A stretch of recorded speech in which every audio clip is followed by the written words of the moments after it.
Hello everyone, JSGC here, and we are here for another Manchester City video. This time we're going to be previewing the Group Stage 1 Manchester City Champions League game away in the Ukraine against Shakhtar Donetsk. Of course, if you go into this game, make sure you haven't booked to go to Donetsk. The game isn't in Donetsk due to the ongoing political situation between Ukraine and Russia. So instead it's being played in a city called Kharkiv, which is where we've played the last couple of games against Shakhtar Donetsk. As much as I love their stadium, I think it's fantastic in Donetsk. We're actually playing in Kharkiv. So if you weren't aware, yeah, I sincerely hope no one's booked to go to Donetsk and you have arranged travel arrangements to get to Kharkiv instead. Make sure, like always, if you're interested, make sure you subscribe, press that red button, press the bell, put your push notifications on.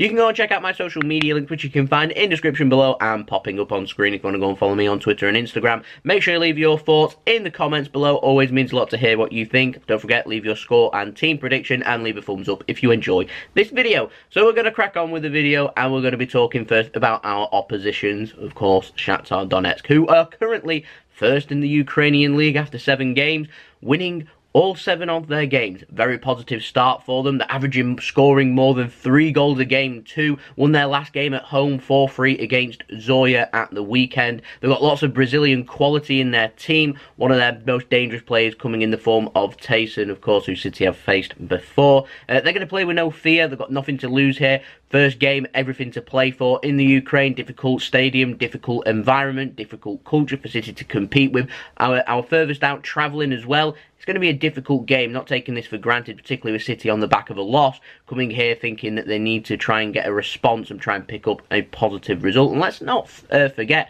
Shakhtar have beaten us in Ukraine before a couple of seasons ago. Although it may have been against a weaker Man City team, they'll fancy their chances of possibly doing it again. Of course, City have played Shakhtar Donetsk over the last couple of group stages. We're more than familiar with Shakhtar. We're like old buddies, really, aren't we? Playing each other all the time. I like Shakhtar. I think it's a nice place, nice and cheap for people to go and visit. Food's cheap, the beer's cheap, the ticket prices is cheap.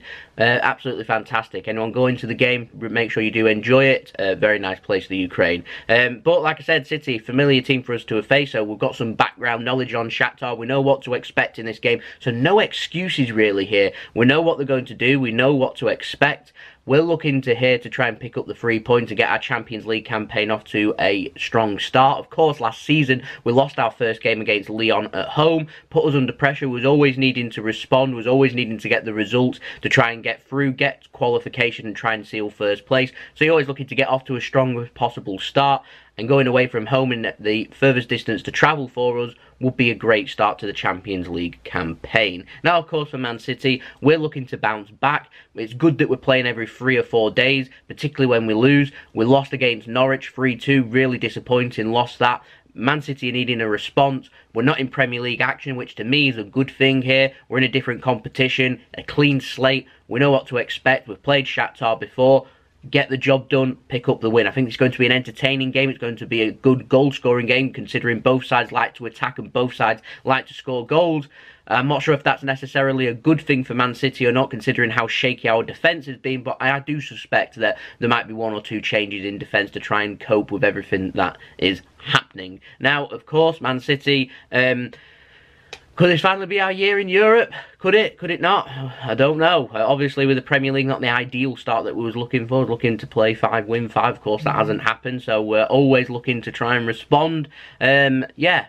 Perfect clean slate here to go and put some of them wrongs right here in Europe and make things happen. In terms of team news for Man City, of course, long-term injuries to Leroy Sané and Aymeric Laporte. Big blows then for us.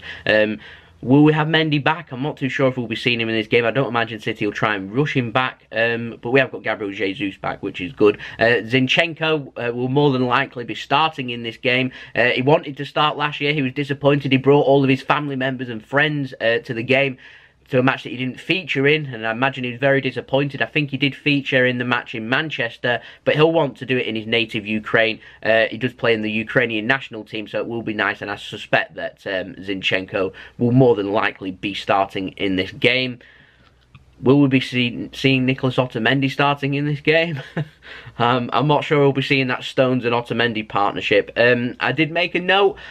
Will this be a game where we see players like Phil Foden and Eric Garcia? Probably not. I suspect that whoever's used in this game might not be used as much in the Watford game. I imagine City will have a priority to target the Champions League, so they'll go with their strongest team. Like I said, they'll tinker one or two positions, and I imagine this is a perfect time over the next couple of weeks to be seeing players like Phil Foden and also players like Eric Garcia. And let's not forget seeing players like Cancelo, who we've not really seen as well. Will it be happening in this game? I do not know. Score predictions, very difficult. I'm going for 3-2. This could go like a 2-2 or a 3-2 either way. I've gone for 3-2 to Manchester City. I'm feeling optimistic. We need a response. I'm hoping that this defeat will be the motivation from now until the foreseeable future, the motivation that's needed for City to give them that kick to really push on with the season and start not taking things lightly and start working really hard to get results. Always difficult after the international break with the Norwich game, but that isn't an excuse for how we played. I've seen us play so much better. Being punished by Norwich. Norwich fantastic, putting their opportunities away. I can guarantee Shakhtar will have watched that game. They'll be thinking we can create the opportunities and run at Man City's defence that plays so high. And when it gets disjointed, particularly with players like Company no longer here and Laporte, players that are influential, players that can organise the defence, they're always going to fancy their chances. So I have counter-responded to that with my team prediction, which I'm going to pop up for you now. I've gone for Ederson in goal. Very difficult whether this will be Walker or Cancelo. To me, I'd go with Walker just for a pure pace. Then I'd go with Cancelo for the weekend, and I'd go with Cancelo in the League Cup too. Back-to-back starts, we can see what he's capable of. Walker does need a rest. I'd give him this game, then give him the rest from there. Give him a week's rest, see how he goes. Needs more of a rest, let him have more of a rest. Of course, he was rested with England. It looks like he still needs more of a rest, but defensively, he needs to work on his game. Offensively, he's been a lot better, I felt, this season. Just needs to work on his game defensively now to try and get him back into one of the best right-backs in the Premier League that we know that he's capable of being. Going with John Stones and Fernandinho. Like I said, Eric Garcia would be nice. Otamendi's the player to miss out for me. I'd go with Fernandinho. That's my counter-response. If you want a level-headed player that's very well organised, who can see everything happening and developing, and a player that's very good at that, is Fernandinho. He's also excellent at judging a game when he needs to make fouls, when he needs to make tackles, when he needs to back off, where he needs to be. He's excellent at that. Sounds like a perfect centre-back for Manchester City, really. He did well against Brighton before the international break, playing at centre-back when Laporte got injured.